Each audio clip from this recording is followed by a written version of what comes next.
Good morning, students. Today I am going to start my episode number 7 of this chapter 4, Simple Equations, in which I will explain the exercise 4.4 and I will solve the questions given in exercise 4.4. And now I am going to start this exercise 4.4, and before starting this exercise 4.4 I will explain you some terms and definitions which are very useful in solving the exercise 4.4, and the point is applications of simple equations. So here practical problems are expressed in the form of equations and then we find out the solutions of the equations.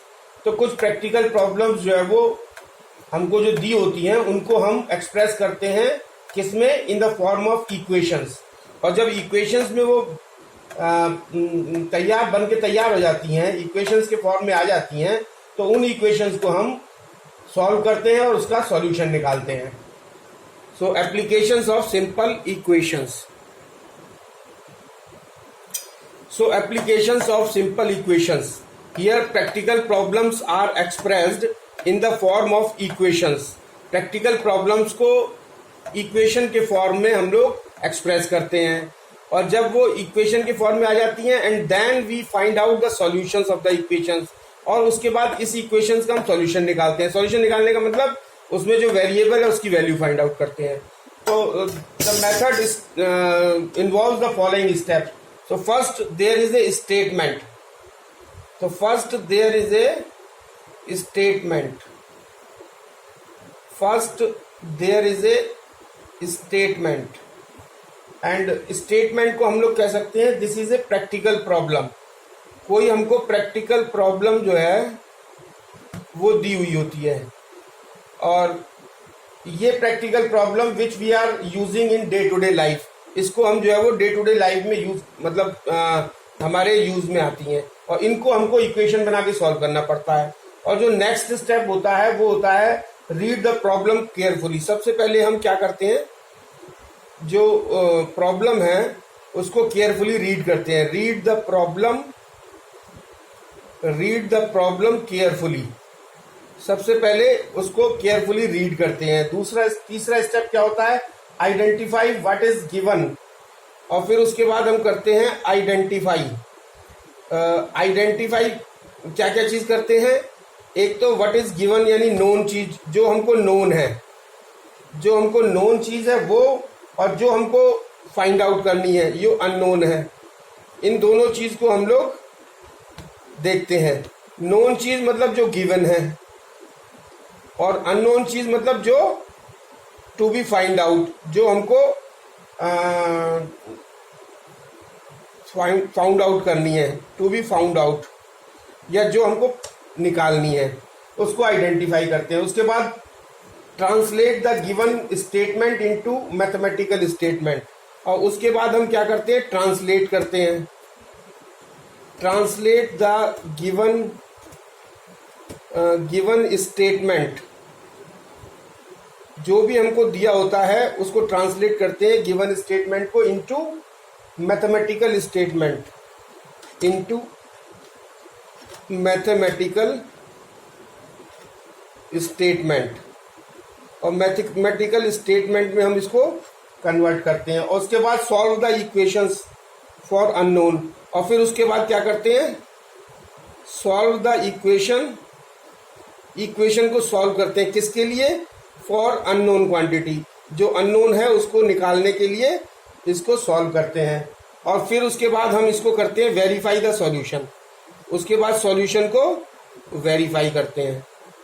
तो ये steps जो है वो किसी भी practical problem को equation में पहले इक्वेशन फॉर्म में कन्वर्ट करते हैं और फिर उसके बाद जब इक्वेशन फॉर्म में आ जाती है तो उसका सॉल्यूशन निकालने के लिए ये स्टेप्स जो है वो हम लोगों को फॉलो करने पड़ते हैं। So these are the important steps to be followed to find out the, to convert the problem into the statement and to convert the problems into the equation and to find out the solution of the equation.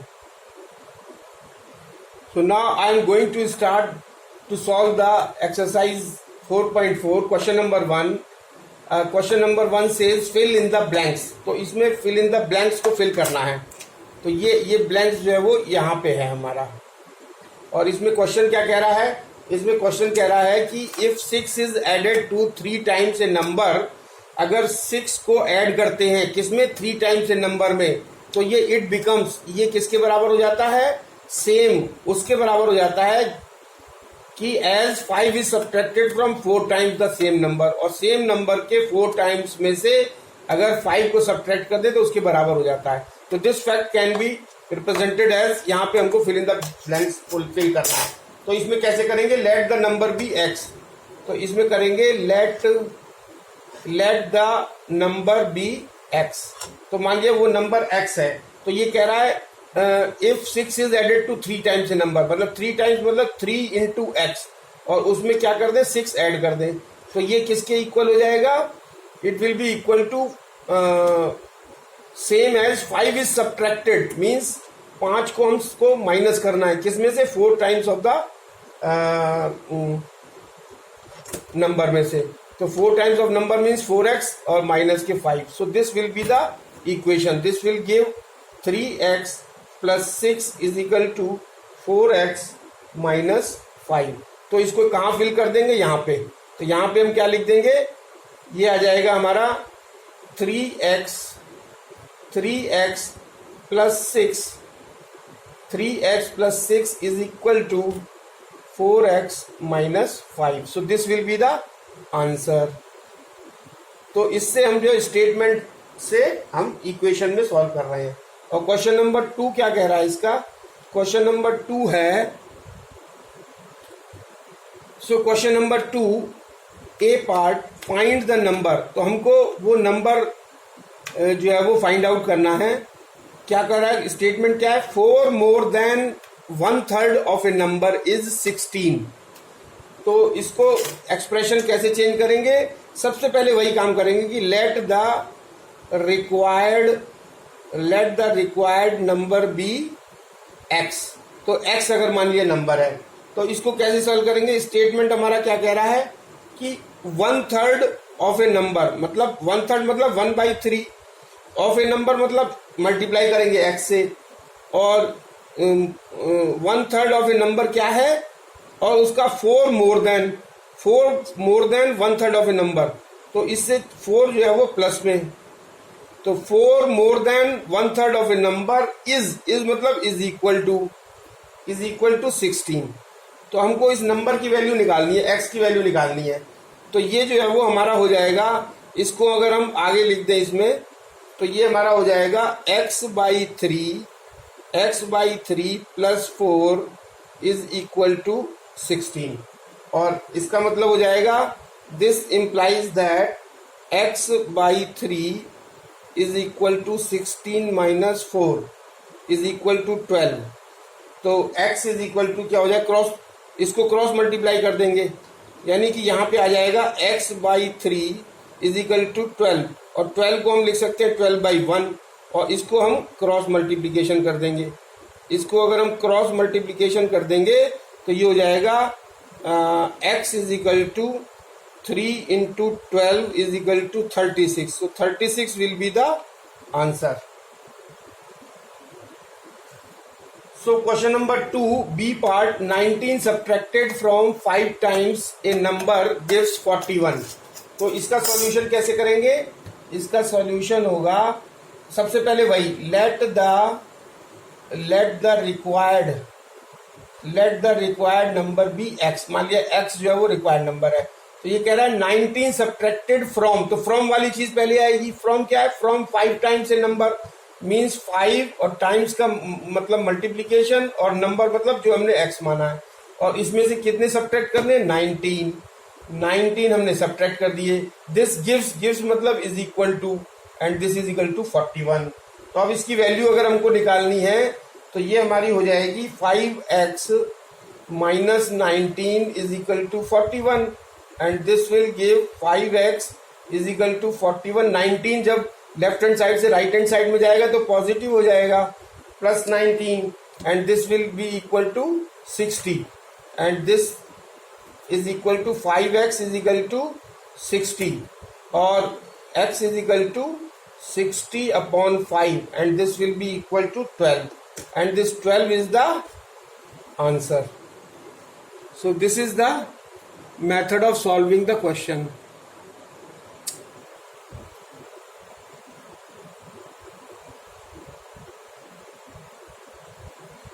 So the E part of this question number 2 is the number is as much greater than 21 as it is less than 71. तो इसको solution कैसे करेंगे? Let the required number be x. Let the required number be x. तो required number मान लिया जाए x है, तो ये इक्वेशन क्या कह रही है? दिस इंप्लाइज दैट कि the number is as much greater than 21, तो 21 से वो ज्यादा है। तो इसका मतलब 21,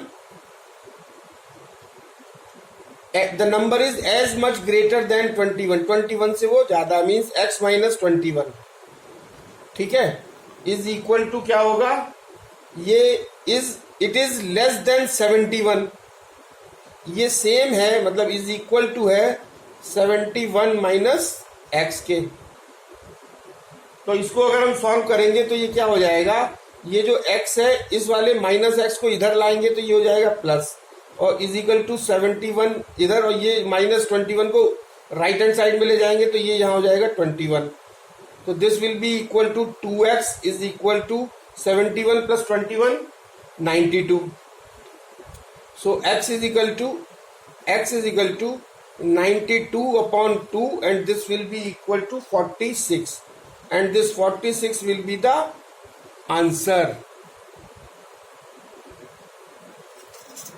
So question number 3 of exercise 4.4, what it says, find the angles of a triangle. Triangle के हमको angles निकालने हैं. If its angles are 5x, 2x plus 10 and 3x minus 10, तो हमको उस ट्राइंगल के एंगल्स निकालने हैं। तो इसमें सबसे पहले हम ये जानते हैं, we know that the sum of all the angles of a triangle, sum of all the angles of a triangle is 180 degree, 180 degree होता है। So therefore what we do कि जो हमको तीनों एंगल दिए उनको प्लस कर दें और 180 के बराबर कर दें। So this will be equal to 5x plus with in bracket 2x plus 10 and plus 3x minus 10। ये तीनों एंगल को प्लस कर दिया और इसको इक्वल कर दिया हमने 180 डिग्री के। तो ये हमारा जो है वो, इसको जब सॉल्व करेंगे तो ये आ जाएगा 5x plus 2x plus 10 plus 3x minus 10 is equal to 180 degree, और 10 प्लस के और ये 10 माइनस प्लस 10 प्लस के 10 माइनस के कैंसिल हो गए, और ये 5x प्लस 2x 7x और 7x प्लस 3x 10x, तो 10x is equal to 180 degree. तो x is equal to 180 divided by 10 is equal to 18 degree. तो ये x की वैल्यू आ गई। तो एंगल्स क्या होंगे? एंगल्स हमारा पहला तो है 5x, सो एंगल्स आर, पहला है 5x, तो वी कैन राइट 5 इंटू 18, और सेकेंड है 2x प्लस 10, और इसको लिख सकते हैं हम 2 इंटू 18 प्लस 10, और तीसरा है 3x माइनस 10, ये हो जाएगा 3 इंटू 18 माइनस 10। तो ये 5 इंटू 18 जो है वो ये हो जाएगा 90 डिग्री, और ये हो जाएगा 2 into 18 plus 10 is equal to हो जाएगा 46 डिग्री, और ये 3 into 18 minus 10 is equal to हो जाएगा 44 degree, and this will be the answer.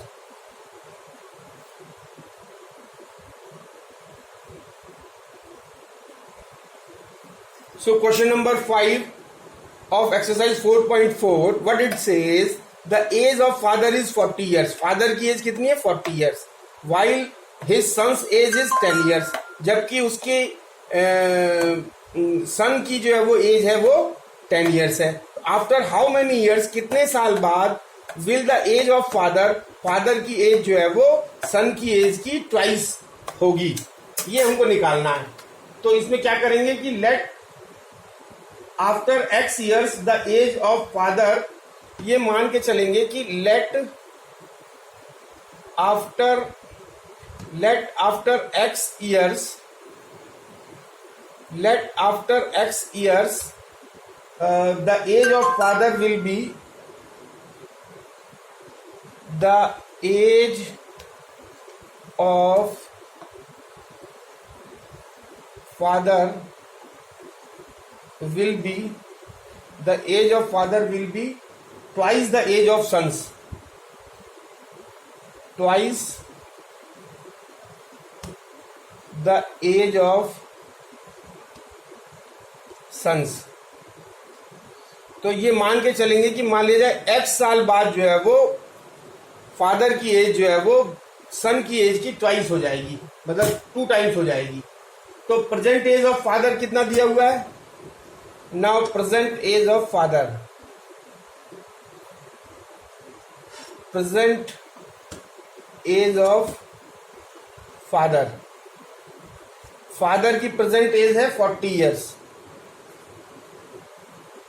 और प्रेजेंट एज ऑफ सन्स क्या है? प्रेजेंट एज ऑफ सन, सन की प्रेजेंट एज कितनी दी हुई है? 10 years. ये दे रखी है हमको, गिवन है. और आफ्टर 5 years क्या हो जाएगा? आफ्टर 5 years,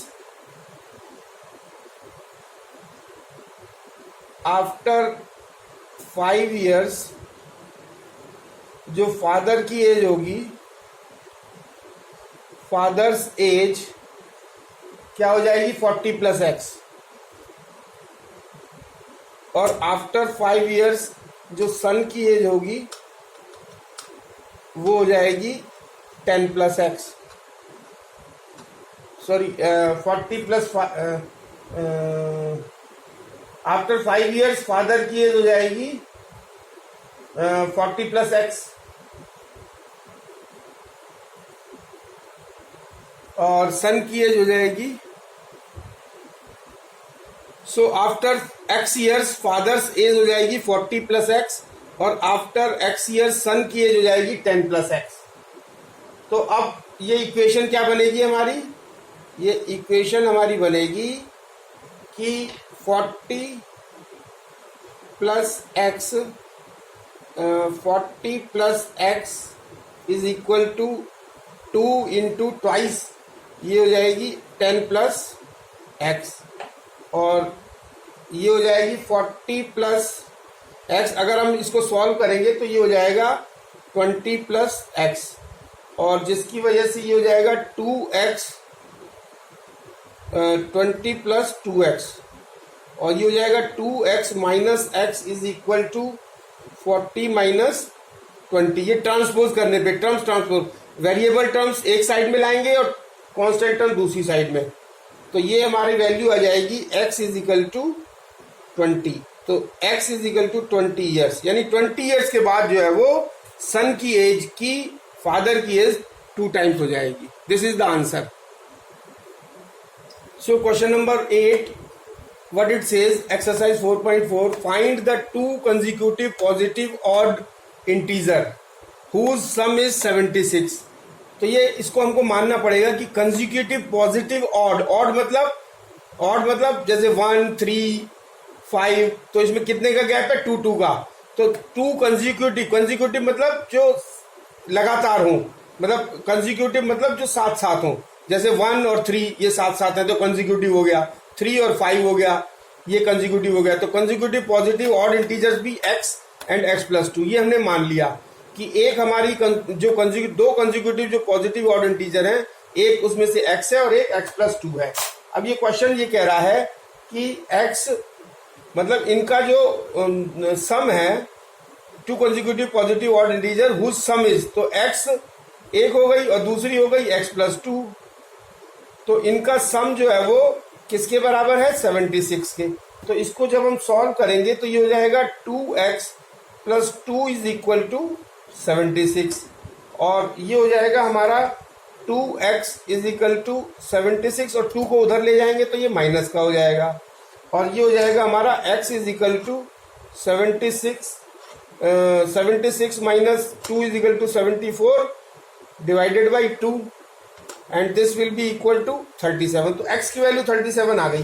तो हमारी जो 2 नंबर्स हैं उसमें एक तो थी x, तो वो तो हो गई 37, और दूसरी थी हमारी x प्लस 2, तो वो हो गई, दूसरी हो गई 37 प्लस 2 इज इक्वल टू 39। तो एक हो गई 37, दूसरी हो गई 39, and this is the answer. तो question number 10 exercise 4.4, find the age of Siddhant. Siddhant की एज हमको निकालनी है। If his father is 50 years old, अगर उसके फादर जो है वो 50 ईयर्स के हैं, he is 2 years older than 3 times सिद्धांत एज। ये स्टेटमेंट दिया हुआ है कि वो सिद्धांत की एज के 3 टाइम्स के से 2 ईयर्स जो है वो ओल्डर थे। तो ये हमको इक्वेशन क्या कर, तो let the present age of Siddhant, अगर मान लिया हमने कि x है और उसके फादर की प्रेजेंट एज कितनी थी? 50 ईयर्स, ये दी हुई है। तो अकॉर्डिंग टू द क्वेश्चन क्या होगा कि 3 टाइम्स ऑफ सिद्धांत एज प्लस 2, ये उसके कितनी इज इक्वल टू होगी 50 ईयर्स, लेकिन 2 ईयर्स ओल्डर होगा, मतलब माइनस के 2। ये इज इक्वल टू तब होगा जब 50 में से हम 2 माइनस करेंगे, और ये हमारा हो जाएगा 3x इज इक्वल टू, ये 2 से 2 कैंसिल, 2 अच्छा 2 इधर हो जाएंगे, तो 3x ये हो जाएगा 3x is equal to 3 times of Siddhant, 3x is equal to 50 minus 2, या 3x इज इक्वल टू हो जाएगा 48, या x इज इक्वल टू हो जाएगा 48 divided by 3 is equal to 16 years. तो सिद्धांत की एज जो हमने मानी थी x, वो आ जाएगी 16 years. Question number 13 exercise 4.4, the angles of a triangles are in the ratio 4:5:9, find the degree measures of each angle. और प्रत्येक एंगल को हमको निकालना है और रेशियो में दिया हुआ है। तो रेशियो हमको दिया हुआ है, रेशियो ऑफ द एंगल 4:5:9, और सो द एंगल आर, तो एंगल क्या हो गए? 4x एक हो गया, दूसरा 5x और तीसरा 9x। तो अब हम जानते हैं कि sum of all the angles of a triangle is 180 degree, और अकॉर्डिंग टू द क्वेश्चन तो सम ऑफ द एंगल्स, मतलब 3 एंगल्स कौन कौन से हो गए? 4x, 5x और 9x। तो इनका सम कर देंगे तो ये हो जाएगा 4x plus 5x plus 9x equal to 180। तो ये मिलके हो जाए 18x इक्वल टू 180, या x equal to 180 upon 18, and